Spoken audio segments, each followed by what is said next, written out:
Hello, I'm PD Master Corey Russell, and this next game is a game against an expert, where I was white. Pretty interesting Sicilian, and even though it was level for a long time, I end up getting a melee attack in an in-game. That does happen, so let's see what happened. Opponent is the Sicilian. I do the open Sicilian variation. Opponent is the Night Arf variation. Solid. I like it myself, in fact.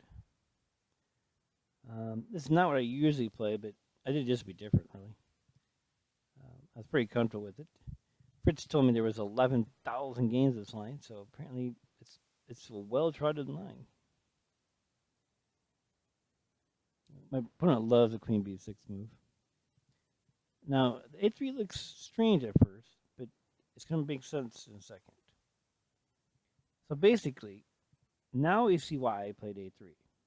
Because by playing A3, I've indirectly protected the A pawn, the B pawn, right? Because if he takes knight A4, and his queen is trapped. Can't go to C3, can't go to B3 because the pawn, can't go to B5 because the knight, can't go to B6 because the knight, can't stay on B2 because the knight, can't go anywhere on the back rank because the rook and queen, can't go to A2 because the rook, can't take the pawn because the rook, and finally, can't go to B4 because the pawn A3 covers that square.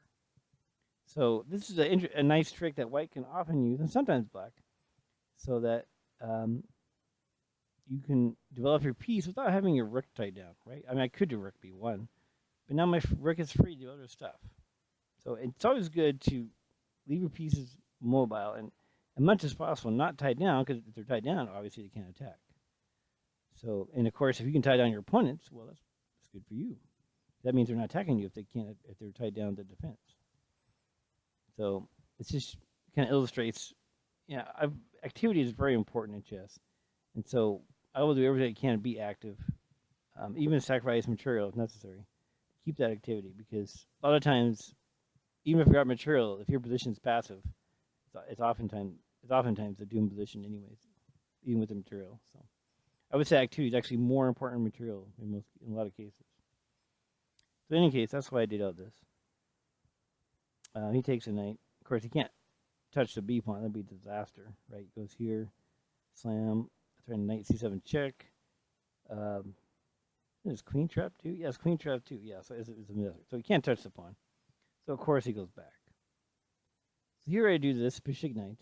Just gets me a slightly better pawn structure, and it has a d5 square.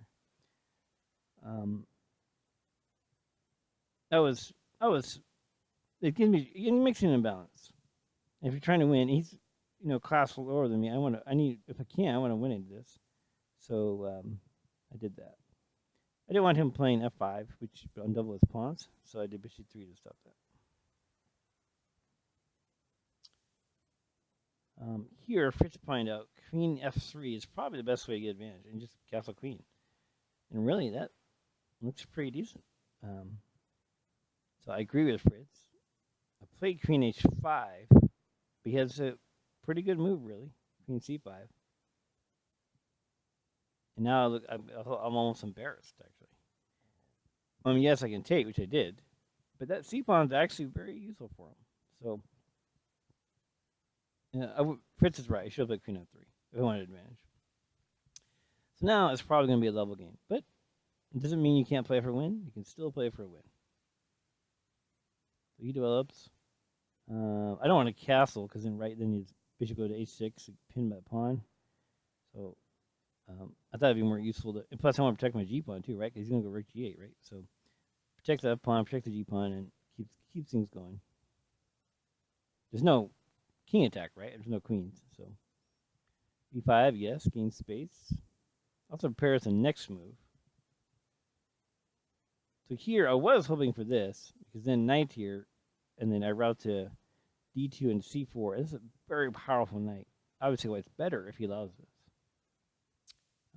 He's a very positional player, so of course, he knows what I'm trying to do here. So instead, if it's c4, preventing me from doing my plan, and that was a good move. Because of that move, it's a level position. AB5 would win, but of course he does the check. I gotta go in the corner. He goes protects thoughts. By getting out the file, then now there's no threat. So okay, fine. So now I have the A file. Now I grab the D file. But he still has the bishop pair. So I'd still say it's pretty even at the moment. King 7 first gives an excellent. That is a good move. Staying in the center is better. He protects his pawns, leaves the file open for his rooks. So black's still doing fine here. I'm hoping for an 84, basically. So I'm doing that for. Hits a bishop. Goes to E3. Take here. Gotta be careful. He might win my pawn if I'm not careful here.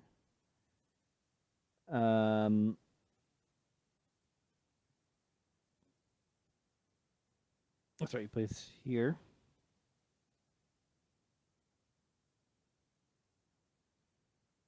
Have my knight. Go here. This reason I played this is so if he goes bishop f4 brick check, and then I get my a7 pawn.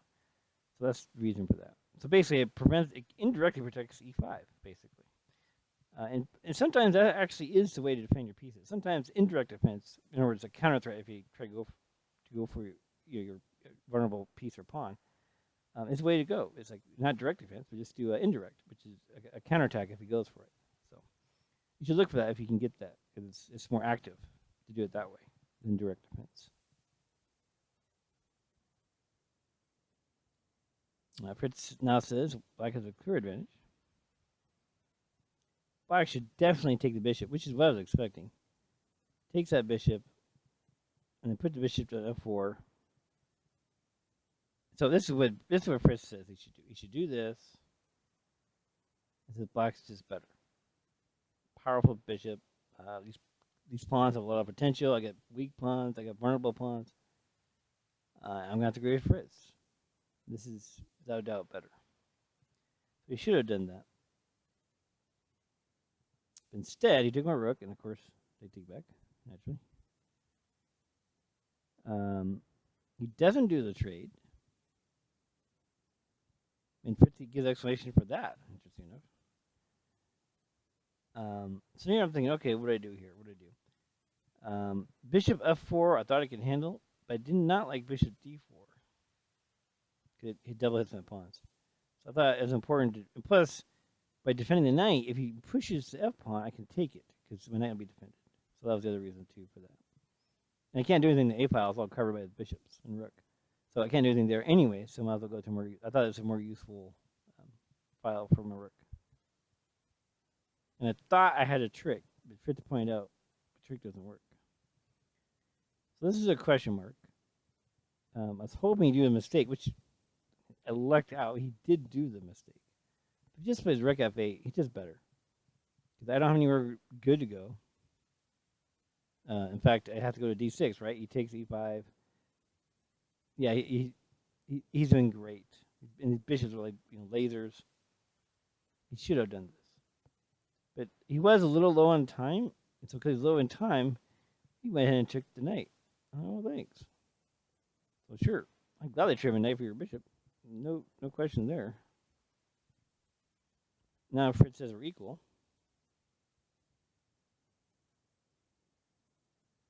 Although I'm not sure how, because now he says king g5 and I have a clear advantage. So in fact he should do king g5. And the reason why is so he can take an e5. He actually played here, and now once again I'm doing indirect defense, and he can't take because this one's his bishop. So I'm indirectly defending that e pawn. He never does win that pawn, despite it being pretty weak.